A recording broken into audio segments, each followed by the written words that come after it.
27 ноябрга карата күндүн маанилүү жаңылыктары. Кызыл Кыяда 4 өспүрүмдү сабаган топ балдар кармалды. Буга чейин социалдык тармактарда Баткен облусунун Кызыл Кыя шаарында топ балдар өспүрүмдөрдү сабап жаткан видеосу тараган. Баткен облустук милициясы окуя 23 ноябрь күнү 23:30 чамасында Таштемир Ажы базарынын аймагында болгонун билдирди. Уртокмокко кабылган 17 жаштагы 4 өспүрүмдүн ата-энелери арыз жазып, аларды топ балдар себепсиз сабап, денесине залал келтиргенин айтышкан. Окуяга шектүү катары Кызыл Кыя шаарынын жашы жетилик 12 тургуну кармалган. Аларга карата бейбаштык беренеси менен иш козголгон.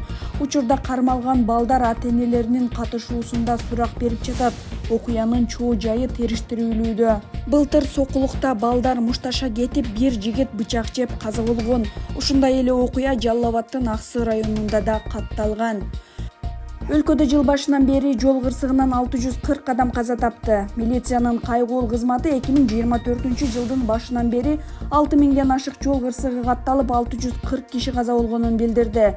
Дагы 9000 адам ар кандай жаракаттарды алышкан. Мекемеден жол кыймылынын коопсуздугун камсыздоо жана түшүндүрүү иштерин күчөтүү үчүн өлкөдө вахус аталышындагы рейдтик иш-чара өткөрүлөөрүн белгилешти. Адам өлүмү жана жаракат алуу учурлары жыл өткөн сайын салыштырмалуу бир топ пайызга азайганы менен бүгүнкү күндө дагы эле катталып жатканы маанилүү көйгөй болуп калууда дешти милициядан. Ички иштер министрлигинин маалыматы боюнча, былтыр 9645 жол кырсыгы катталып, 783 адам каза болгон. Минкап чет өлкөлүк компаниялар менен Кыргызстанда 2 калкыма күн электр станциясын куруу жөнүндө инвестициялык келишимге кол койду. Бул тууралуу энергетика министрлиги билдирди.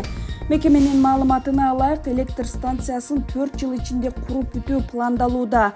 Алардын ар бири 2 фазадан туруп, кубаттуулугу 612 мегаваттты түзөт. Акылдашууга 4 чет элдик жана 2 кыргызстандык компания катышууда. Кол коюлган документтин негизги максаты Кыргыз Республикасынын жашыл энергетика долбоорлоруна инвестицияларды тартуу, электр энергиянын импортуна көз карандуулукту азайтуу, энергетикалык коопсуздукту жана көз карандысыздыкты бекемдөө деп билдиришти министрликтен. 2023 жылдын аягында Минкап башчысы Акылбек Жапаров 2026 жылга карата Кыргызстан энергетикада профицитке чыгып, электр энергиясын экспорттой баштай турганын билдирген. Анын айтымында жакынкы жылдары өлкөдө ондогон КЭС, анын ичинде кичи жана күн электр станциялары курулат. Салык кызматы салык алына турган турак жайдын аянтын кыскартууну сунуштап жатат. Бул тууралуу парламенттин бюджет комитетинин 25 ноябрдагы жыйынында айтылды. Сунушка ылайык, аянты 120 чарчы метрден ашкан турак үйгө ээлик кылган кыргызстандыктар салык төлөй башташы мүмкүн.